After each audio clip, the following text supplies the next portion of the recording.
할렐루야.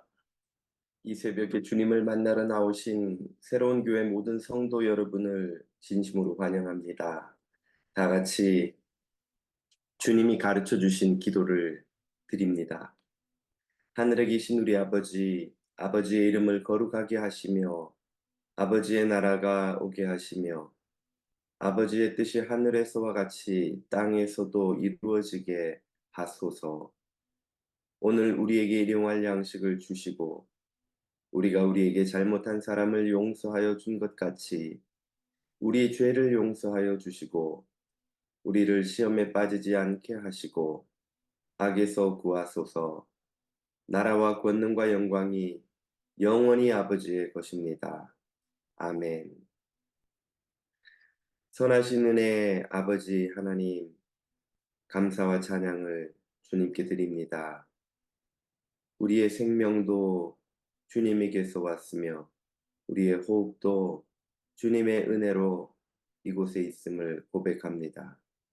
오늘 이 아침에도 주님의 은혜가 모든 자녀들의 심령을 덮어 주옵소서. 생명의 말씀으로 깨어나고 기도하며 주님 의지하는 이 새벽이 되게 하옵소서. 예수님의 이름으로 기도드립니다. 아멘. 오늘 우리에게 주시는 하나님의 말씀은 사도행전 4장 13절에서 31절까지입니다. 그들이 베드로와 요한이 담대하게 말함을 보고 그들을 본래 학문 없는 범인으로 알았다가 이상히 여기며 또 전에 예수와 함께 있던 줄도 알고 또 병 나은 사람이 그들과 함께 서 있는 것을 보고 비난할 말이 없는지라 명하여 공회에서 나가라 하고 서로 의논하여 이르되 이 사람들을 어떻게 할까? 그들로 말미암아 유명한 표적 나타난 것이 예루살렘에 사는 모든 사람에게 알려졌으니 우리도 부인할 수 없는지라.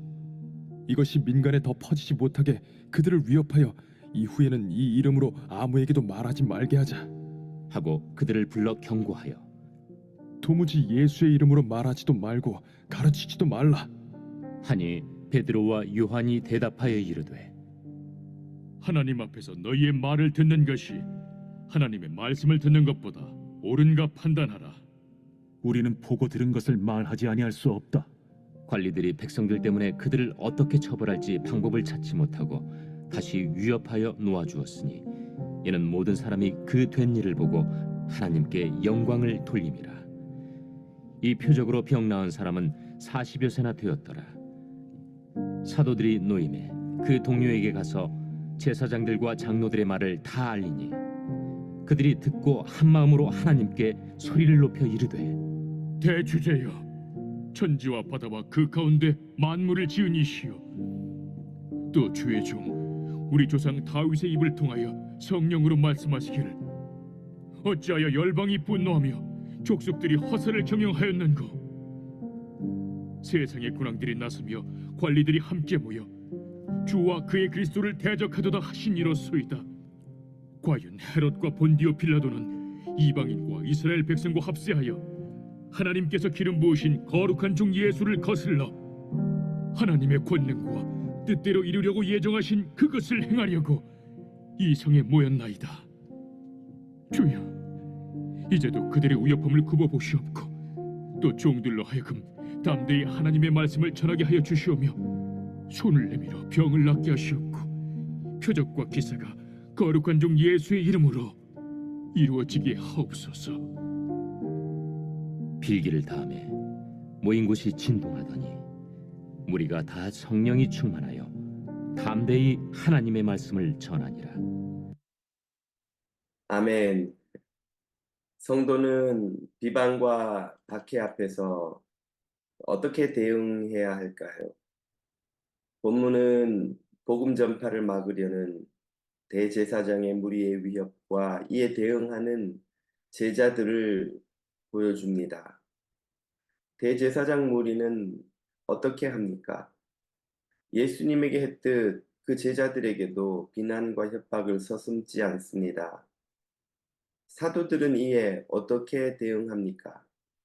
과거 그들은 예수님이 당당히 잡혀가실 때 모두 겁에 질려 도망을 쳤습니다.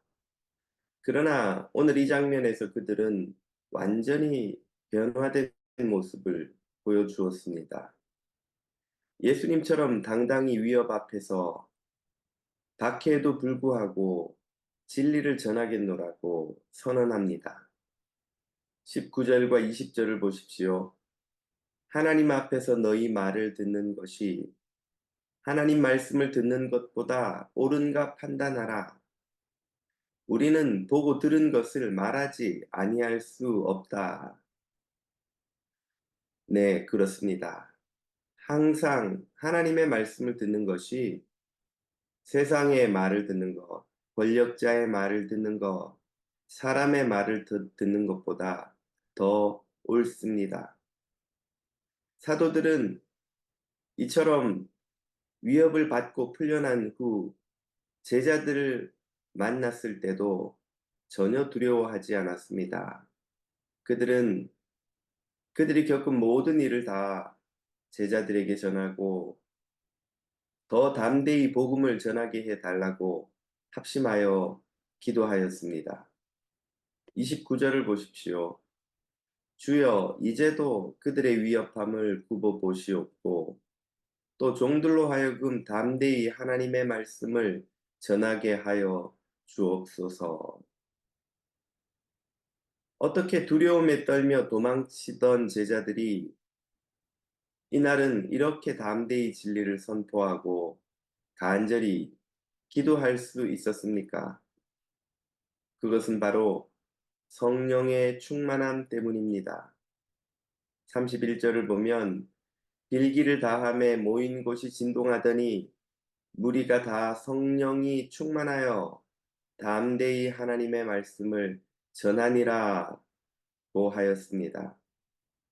네, 이것이 바로 성도가 세상의 위협을 대하는 방식입니다.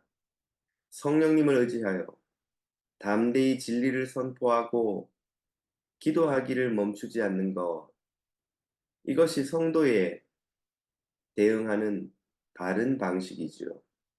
사람을 두려워하지 않고 하나님을 두려워하며 사람의 말을 듣지 않고 하나님의 말씀을 듣는 것, 바로 이것입니다.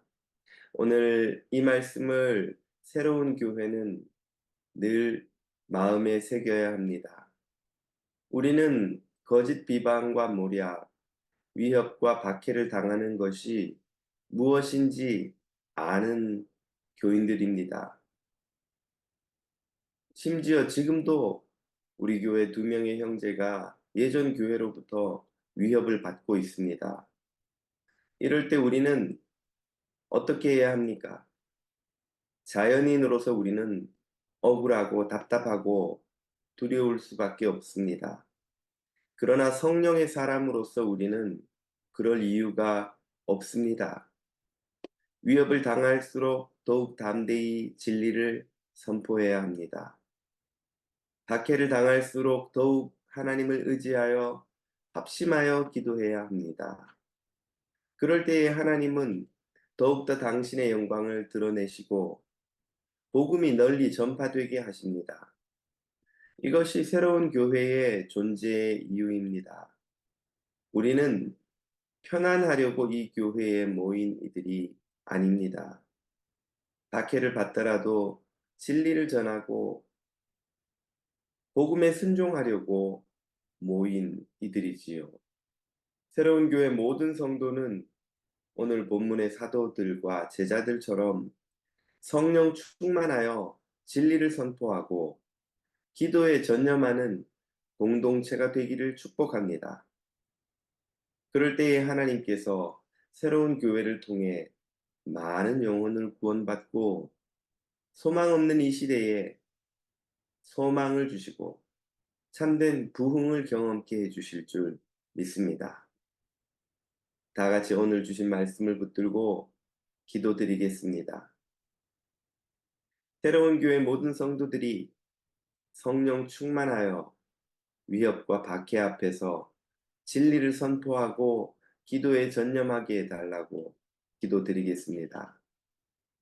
거짓과 비방으로 위협을 당하는 우리의 형제, 들을 위해 기도하겠습니다. 낙심하지 않고 두려워하지 않고 하나님을 의지하여 말씀과 기도에 전념하고 복음 전파에 힘쓰게 해달라고 기도드리겠습니다. 다 같이 기도드리며 주님 앞으로 나아갑니다.